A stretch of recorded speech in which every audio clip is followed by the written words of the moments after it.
Alright, so we are back for another video, guys, and today we're gonna check out a really exciting headphone. This is actually the first headphone that I bought that is a more enthusiast, grade type of headphone. This is the SRH 840s.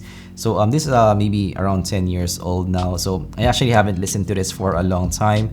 A couple of years maybe, because I do have a lot of headphones, and after that I wasn't able to listen to this that much. Yeah, it's been years since I listened to this. We are gonna listen to it now, maybe a bit more experience in audio, and yeah, we're gonna try to figure out how this sounds like as well, and maybe my first impressions or my new impressions on this in 2022.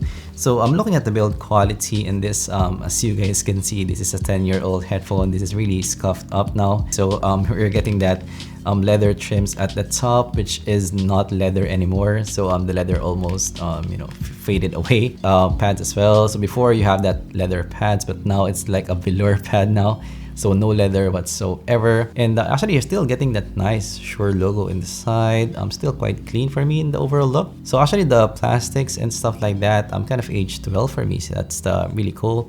I think that pan as well. So actually I dropped this before, and had like this, if you look at that. So I dropped this, and this kind of broke apart, but yeah, it still hasn't been removed from this, so that's nice. So it's still intact, you can still use it. Feels sturdy. The swivels still works fine for me. So this may be the challenge for headphones in general. So after some time you're gonna have some scuffed of stuff here and there. So actually this is a heavy headphone as well, so a bit bigger compared to maybe my Audio Technicas of the world. So actually for this day and age, I'm not seeing that much coverage on this headphone. Actually before I had a choice between the M50s, the non-X version, and this, and I went with this versus the M50. So actually you also get this really long cable. So this is one of the key things that I really like about this. So I can just plug this in and maybe play some guitars, maybe play some drums as well, and this will follow me anywhere I go in my small studio. So that's nice. So advantage for studio use, but if you're gonna use it outside, this is a bit troublesome. Alright, so let's try to wear this, maybe the first time in a long time here. So let's try to fit it, let's say. So this is what it's gonna look like, guys. So actually quite big on the ear, as you guys can see. You're getting that spaces here as well. So definitely this is not designed to be an outdoor kind of thing. Actually the clamp for me is not that much here. The clamp is really nice here. It's a bit heavy on top. You have that weight. It's a heavy headphone, but the clamp is really nice. So I actually have tried the M50s before when I bought this, and the clamp is definitely more strong compared to what you're getting with the SRH 840s. I can wear this for a long listening session without any issues. So actually what I like about 840s is my ears go inside the pads really well. So it's quite comfortable to wear. So yeah, for long listening sessions, this will be nice. This is not the most isolating headphone though, so because of that maybe lighter clamp, this is not the most isolating that you can wear. So maybe for some monitoring sessions, there will be a slight bleed there. So yeah, this is the classic Shure look. I'm not sure if some people have their Shures still with them. So we are gonna use the WM1A for this listen. I'm gonna have you see my reactions in this, listening to this for after several years here. So let us try to listen to maybe some I Shot the Sheriff by Eric Clapton. This is definitely quite nostalgic. And yeah, what I noticed here from the get-go is maybe the cleanliness of the sound. The separation is quite good for me in this headphone. So maybe that's one of the key things why I like this for mixing work. It definitely has that maybe monitor vibes to the overall sound. So I'd say compared to maybe the AKG 701s that I have, which is actually my daily driver now for my recording. So that is more relaxed, more of a reference kind of sound over this. This is a bit more aggressive to listen to, a bit more monitor to listen to here. And yeah, the separation really nice here for me overall. I'm not even sure as well because yeah, the seal is not that good with this pads. So maybe when I use different pad, when I buy a different pad, a new one, the seal might be a bit better. But yeah, definitely the bass response here is not that prominent in the mix. So it's quite controlled in the mix here. So really tight bass in the presentation overall. So for bass heads, this is not something that you would want. So even compared to maybe my M40Xs, my Audio Technicas. The bass here is definitely more controlled, really tight in the presentation.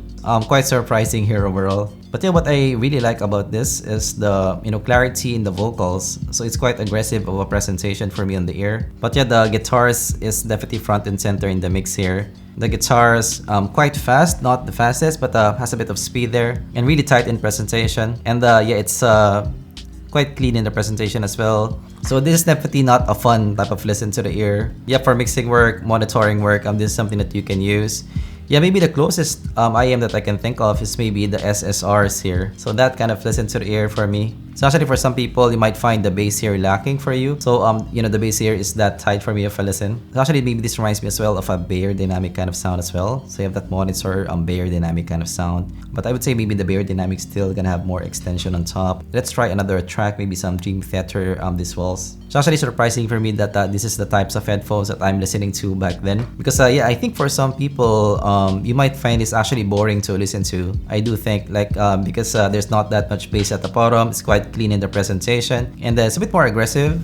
It's not your, I would say, reference type of pair. The EKGs will be a bit more relaxed, more reference kind of sound over this. Let us try another track here. Maybe some Love Hurts Incubus. Actually, I do think that if I buy some pads here, I might be able to improve the bass response here.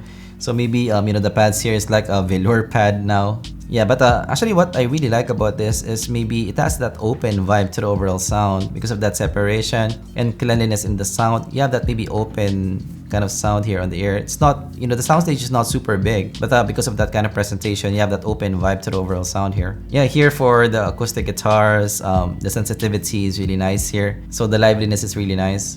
And yeah, the separation for me of some instruments here in Love Hurts. I can pinpoint the instruments easily. So yeah, definitely for mixing work, this is gonna be really nice for me. Let's try some Metallica, Don't Tread on Me. Yeah, the slam for me of the the snares here is really snappy for me in the presentation, really lively. So this is definitely more of a musical type of listen to the ear. And actually this has maybe a bit of fatigue now for me of a listen. So yeah, more of a monitor type of sound with nice clarity, nice separation. Quite interesting for me of a listen. So yeah, that is actually my impressions in these listening to this after several years. Actually really interesting for me that these are the types of headphones that I listened to 10 years ago.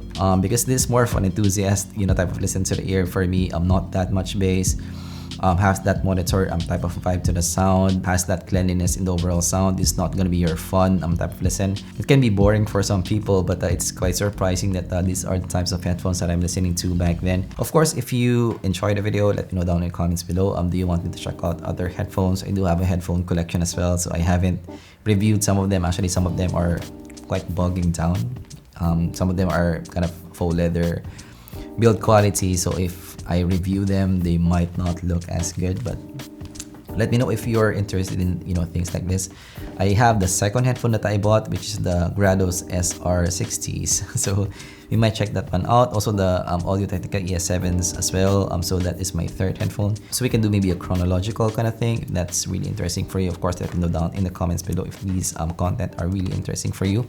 And of course, thanks for watching, and I'm gonna see you guys in the next video. Goodbye.